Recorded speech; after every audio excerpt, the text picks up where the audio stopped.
Mga kabiyahe, andito tayo sa Motopost. Mayroon tayong ipapakita sa inyo which is ito yung Evo 150 carburetor. Pero bago natin yan talakayin, ipakita ko muna sa inyo kung anong available units ang meron dito si Motopost Alfonso. Tara, let's go!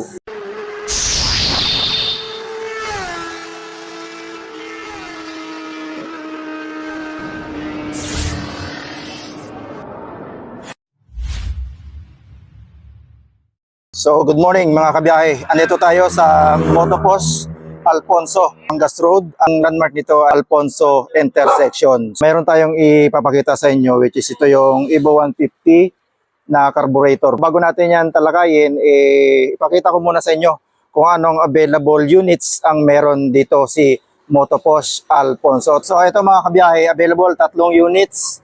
Motopost Vida, available color, matte blue, matte gray, and matte red.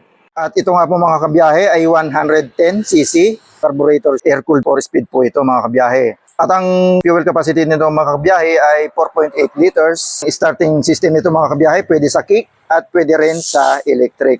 Meron siyang 3 kulay dito na available. Meron niyang matte red, matte gray, at matte blue. Kung mapapansin niyo mga kabiyahe, no, napakababa ng kanyang monthly. Ayan, 2,290 po lamang sa 3 years po yan. At sa 2 taon, 2,990 pesos po.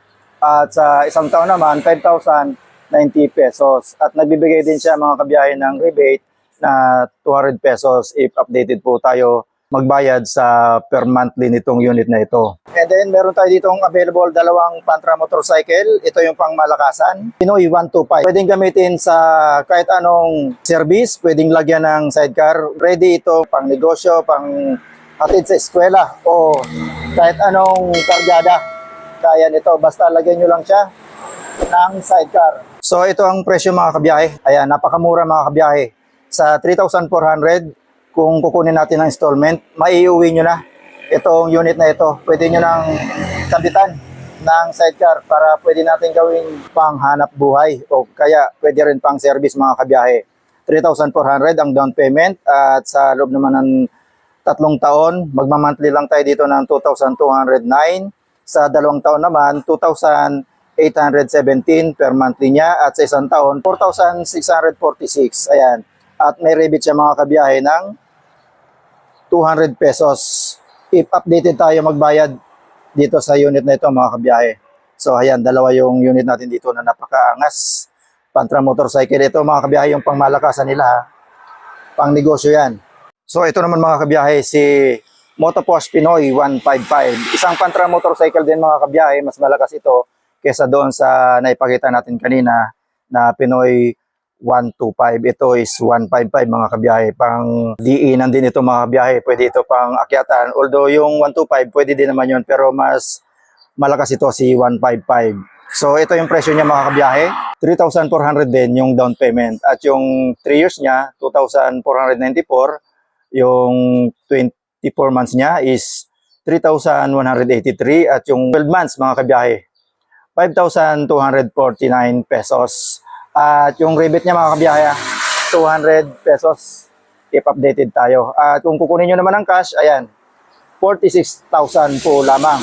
So proceed na tayo mga kabiyahe dito sa ating ibibida sa araw na ito. Motopost Evo 150 carburetor. Kung mapapansin nyo mga kabiyahe, kung hindi nyo titingnan, yung pangalan nitong Evo is mapagkakamalan natin itong Aerox or Honda Click. Tingnan nyo naman ang itsura niya mga kabiyahe. Honda ang dating niya at meron tayong white, ayun, 2. Presyo niya, 59,500 po lamang sa cash. At kung kukunin natin ng installment, magda-down lang tayo dito ng 4,700 pesos. At tingnan nyo naman mga kabiyahe, napakamura ng monthly niya sa 3 taon. 3,276 po lamang at kung kukunin naman natin ng 2 taon, 4,180. Sa 1 taon naman, 6,895 pesos. At kung updated tayo, mababawasan pa po yan ng 200 pesos which is napakalaki ng ano niyan sa atin. May tutulong gawa ng yung 200 pesos is malayong-malayo na ang mararating niyan kung ilalagay natin sa gas. So tingnan nyo naman kung yung 200 ninyo, tatanggalin dito, 3,076 na lang mga kabiyahe. may ganitong kanang mapormang motor. Magagamit mo sa kahit anong biyahe, pang service, pang trabaho, panghatid ng eskwela sa ating mga anak. Ayan, iikutan natin mga kabiyahe yung unit. Malaki rin yung kanyang mga gulong, yung grab bar niya, kakulay ng kanyang body. Kung mapapansin nyo, pati yung kanyang muffler o exhaust, parang ano rin siya, Honda. Pero hindi siya Honda mga kabiyahe dahil may pangalan po siya, Motoposh. At dito rin nakalagay yung ating battery. So may takip yan mga kabiyahe. Tingnan naman natin mga kabiyahe yung kanyang underseat compartment. Ito yung underseat compartment niya na malaki rin. Ito yung sinasabi kong takip mga kabiyahe na kaparehas ng, ayan o. Yan. So tinatanggal muna nila yan. So balik tayo dito sa topic natin. Hindi ako sure kung kasya dito yung full face, pero sure ako half face kasya dito mga kabiyahe. At mailalagay pa natin dito yung mga kagaya ng raincoat, yung ating wallet, yung mga ating basahan o panglinis. At dito rin naman nakalagay yung kanyang fuel cap, tank, ayan. At yung nagustuhan ko dito yung grab bar mga kabiyahe dahil ano siya, kakulay talaga ng body. Pag tinignan mo sa malayo, parang wala siyang parang wala siyang grab bar pero meron. Ito naman yung appearance ng kanyang upuan. Maganda rin yung kanyang leather seat na ginamit at wala kang makikita ditong stitch. So buong buo yan mga kabiyahe. Yung kanyang switch, ayan, may hazard siya. On and off ng ating headlight. Yung electric starter natin at yung preno natin sa unahan. Meter panel natin na naka-digital na rin mga kabiyahe. Dito naman sa kaliwa, yung switch natin dito, yung high and low beam. Meron din tayo ditong pass light. Ayan. Meron busina. Malapad din yung kanyang mga switches mga kabiyahe. Turn signal. At yung preno natin sa likuran. Meron tayo ditong safety brake lock mga kabiyahe. Pag naka-park ito sa downhill or uphill, pwede nyo itong i-engage para hindi gumalaw yung ating unit. At yung handle grip natin mga kabiyahe, kung mapapansin ninyo, ang ganda rin ng kanyang pagkakagawa at naka-ano rin tayo dyan, naka-bar end din tayo dyan. Ayan. So, hindi siya papahuli sa Honda. Ayan. So, goods na goods din itong isa na ito mga kabiyahe. At ang pinakamaganda dito, napakamura lang niya. Halos 50 plus lang, meron ka ng ganitong unit.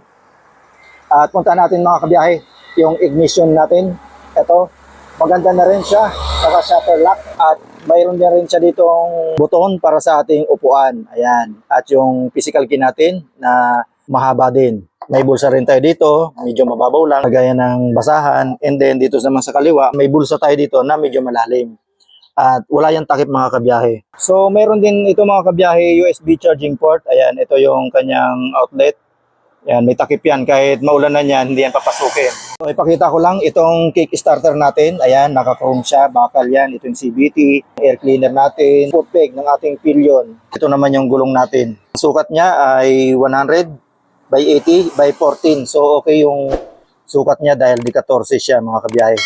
So, para sa akin, yan ang standard 14. Hindi mahirap hanapin sa market yung mga ganyang sukat. Ito naman yung appearance ng kanyang fender dito sa likuran at yung, kung mapapansin nyo mga kabiyahe, yung taillight niya, talagang Honda Click ang datingan niya. Even yung kanyang turn signal, Honda rin ang dating niya. Pati yung pagkaka-shape or yung mga edges ng kanyang fender. So, kuhang-kuha niya. So, kung ganito nga yung inyong motor, mapagkakabalan talaga yung mga kabiyahe na naka-Honda Click. At naka-LED yan mga kabiyahe, hindi yan valve. Appearance ng exhaust niya, naka-NCAP, alloy, may heat guard na hard plastic. Meron tayo ditong tire hugger. Ito sa likuran, drum brake ang ginagamit dito, yung preno niya. Yung appearance ng kanyang ilaw, lahat po yan naka-LED na, may daytime running din yan. So, pagdating naman dito mga kabiyahe sa braking system sa unahan, gumagamit tayo dito ng disc brake. Sa mga kabiyahe, naka-wavy disc brake din yan. Naka-single piston caliper. Yung sukat ng gulong niya dito, parehas din sa likuran. At naka-tubeless ito mga kabiyahe.